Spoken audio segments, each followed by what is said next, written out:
How do you evaluate Nido's time with the Mets this year? He just hasn't been able to get going with the bat at all. And I think there's a problem where he has never been an offensive plus, that this is who Nido is. He's usually a solid backup defensively. He's not much at the plate. And the Mets have two significantly better options than Tomas Nido. And they are not a roster that can afford to carry three catchers for a couple of reasons. One, they need that extra roster spot. They need the space.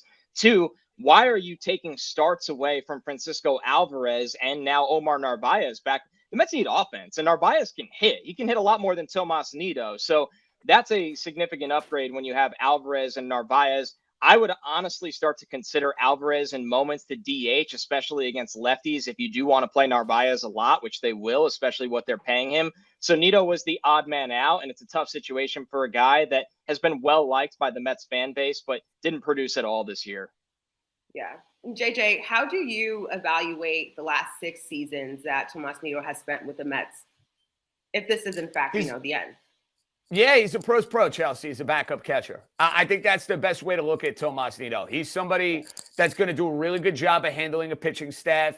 He had a couple of big hits over his tenure as a Met, but he's not giving you the sort of offense that the other two guys that they have at that position are going to provide. And listen, I salute Tomas Nido. Obviously, the pitchers liked working with him. I thought it was obvious last year. Somebody like Max Scherzer in particular really enjoyed working with him. But the Mets are at a point now where Francisco Alvarez, who is the top prospect in their system, who is one of the top prospects in all of baseball, he's arrived now. Like, we're no longer at a point where it's like, oh, well, is Alvarez ready for the big leagues? Can the Mets waste him in AAA?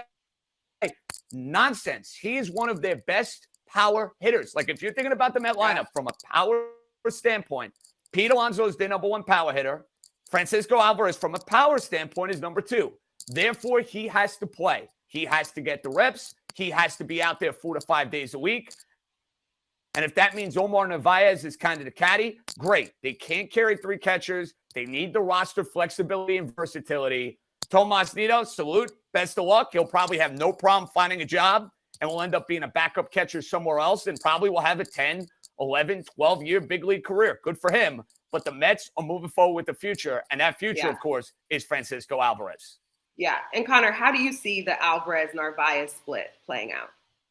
Well, no Buck Showalter, you know that he's probably going to give Narvaez plenty of playing time. It almost feels like an even split, even if people agree or disagree with that. And my solution goes back to the fact that I want Alvarez's bat in the lineup. And it's not like the Mets have a powerhouse at DH from either side of the plate right now. Let's be real. I mean, they play Vogelback against righties. We know what his season has been like. They sparingly play Vientos, but Vientos gets a lot of looks against lefties. And if Vientos doesn't get going soon, he might be back in Syracuse. So I think that opens the door where Alvarez, if you want him in the lineup consistently, say it's a 50-50 split at catcher, I want Francisco Alvarez playing more than half the Mets games, play him as a DH a little bit as well. And I like Narvaez as a hitter, so I think it's a big plus. I know people will focus on the Nido side of things, but getting Narvaez back is a plus for a lineup that, God, they need somebody to hit for average pretty soon.